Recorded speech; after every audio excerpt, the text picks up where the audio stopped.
સુરત જિલ્લામાંથી power grid transmission line પસાર થનાર હોય જેને લઈને સુરત કલેક્ટરને ખેડૂત સમાજ દ્વારા આવેદનપત્ર અપાયું હતું। સુરત જિલ્લાના ઓલપાડ, કામરેજ, માંગરોલ, બારડોલી, પલસાણા, મહુવા અને માંડવી તાલુકા ગામોમાંથી પાવર ગ્રીડ ટ્રાન્સમિશન લાઇન પસાર થનાર છે, જેને લઈ ખેડૂતોમાં રોષ જોવા મળ્યો છે અને ખેડૂતો દ્વારા પાવર ગ્રીડ ટ્રાન્સમિશન લાઇનના વિરોધમાં સુરત કલેક્ટરલાએ પહોંચી અસરગ્રસ્ત ખેડૂતોએ ગુજરાત ખેડૂત સમાજના નેજા હેઠળ કલેક્ટરને મળી આવેદનપત્ર આપ્યું હતું, જેમાં મોટી સંખ્યામાં અસરગ્રસ્ત ગામના ખેડૂતો જોડાયા હતા।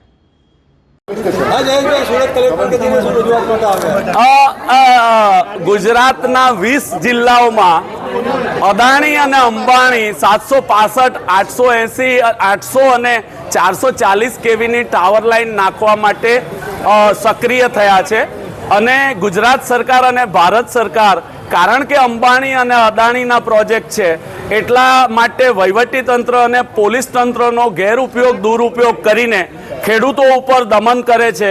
કલેક્ટરો જે 20 જિલ્લાના કલેક્ટરો છે એ કાયદાનું ખોટું અર્થઘટન કરીને ખેડૂતોની વિરુદ્ધના જજમેન્ટ્સ આપે છે। આ બધી વાતોને લઈને અમે આજે સમગ્ર ગુજરાતના 20 જિલ્લાઓમાં આ પ્રકારની કેમ્પેનિંગ ચાલુ છે। એના ભાગરૂપે ખેડૂત સંઘર્ષ સમિતિ અને ખેડૂત સમાજ ગુજરાતના નેજા હેઠળ અમે આજે સુરતના કલેક્ટરને મળવા માટે આવ્યા છે। એમાં મહુવા તાલુકો, બારડોલી તાલુકો, કામરેજ તાલુકો, પલસાણા તાલુકો, ઓલપાડ તાલુકો, માંડવી માંગરોળ તાલુકો, આ જે તાલુકાઓમાંથી જે ટાવર લાઇન પસાર થાય છે એને લઈને જે કલેક્ટરો દ્વારા ખોટા ઓર્ડર કરવામાં આવ્યા છે, એક તરફી રીતે ડીએલવીસી બનાવવામાં આવી છે, એ ઓર્ડરો રદ કરવા માટે અને ડીએલવીસીના ઓર્ડરો રદ થાય, ડીએલવીસીનો જે હુકમ કર્યો છે એ પણ રદ થાય એ પ્રકારની રજૂઆત કરવા માટે અમે કલેક્ટર શ્રી સમક્ષ આવ્યા છીએ। ખોટા તમે શબ્દ વાપરો, ખોટા ઓર્ડરો જી એને કઈ રીતે કહો છો? 1885માં ટેલિગ્રાફ એક્ટ બનાવવામાં આવેલો, જે અંગ્રેજો દ્વારા ટેલિફોનના થાંભલા નાખવા માટે અને ટેલિકોમ્યુનિકેશન સિસ્ટમ ઝડપથી થઈ શકે એને માટે 9 ઇંચના કે 1 ફૂટના થાંભલાઓ ઊભા કરીને જે ટાવર લાઇન નાખવામાં આવતી હતી એને માટે આ કાયદો બનાવેલો। 2013માં જ્યારે જમીન સંપાદન કાયદો બનાવ્યો અને એ 1/1/2014ના દિવસે જ્યારે અમલવારી થાય ત્યારે આ બધા કાયદાઓ રદ કરવાના હતા। એના ભાગરૂપે 2024માં ટેલિગ્રાફ એક્ટ 1885 નાબૂદ થઈ ચૂક્યો છે। એ પ્રકારના સરકારના નોટિફિકેશન અને દરેક જગ્યાએ એની જાહેરાત થઈ ચૂકી છે, છતાં પણ કલેક્ટરો અદાણીનો પ્રોજેક્ટ છે, અંબાણીનો પ્રોજેક્ટ છે એટલે કાયદાનું ખોટું અર્થઘટન કરીને 1885ના કાયદાની કલમ 16(1) હેઠળ પોલીસ પ્રોટેક્શન આપીને ખેડૂતના ખેતરમાં જબરજસ્તી વળતર ચૂકવ્યા સિવાય ઘૂસી જાય છે।